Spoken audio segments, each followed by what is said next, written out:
Amis humoristes, bonjour. Nous allons aujourd'hui parler encore d'un sujet qui concerne l'étanchéité du véhicule. Alors là, vous allez constater qu'à l'arrière, effectivement, vous avez des lumières de toit qui ont tendance à prendre l'eau parce que l'eau arrive par le dessus, ici. Donc ce qu'il faut faire, c'est faire un joint noir tout le long.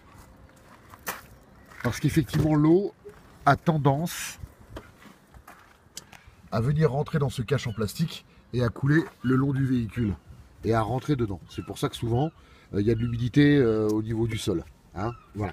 Donc ça c'est quand même hyper important de le faire. Moi ce que je conseille pour le joint, c'est le spécial Rubson bateau. Grâce à ça, vous êtes vraiment tranquille. Ça résiste à l'eau, ça résiste au sel, aux intempéries. Et voilà, donc ça protège vraiment le véhicule. D'autre part, vous avez également des risques de fuite, comme je l'ai déjà expliqué ici, mais ça on l'a déjà expliqué. Hein. Simplement, il faut vraiment vérifier que les joints sont bien collés, même celui-là, parce que si celui-là est mal collé, vous avez de l'eau qui va rentrer le long de l'habitacle ici comme ça, et va venir s'écouler sous les tapis. Et ça, bien sûr, c'est pas conseillé. En ce qui concerne le haut du véhicule, encore un point à vérifier, tout simple, c'est ces petites lampes-là.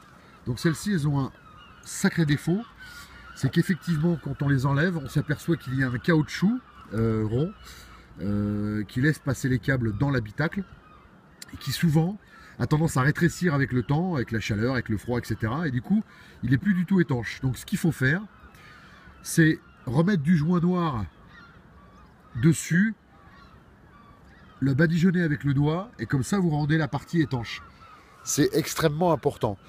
Et la plupart des problèmes d'étanchéité, les trois quarts on va dire, c'est dû au pare-brise. Car souvent, quand ils recollent le pare-brise, les gens, malheureusement ils n'y connaissent rien au beurre, et on remet mal cette baguette, et à l'intérieur, c'est complètement humide. Et ça coule le long de l'habitacle également.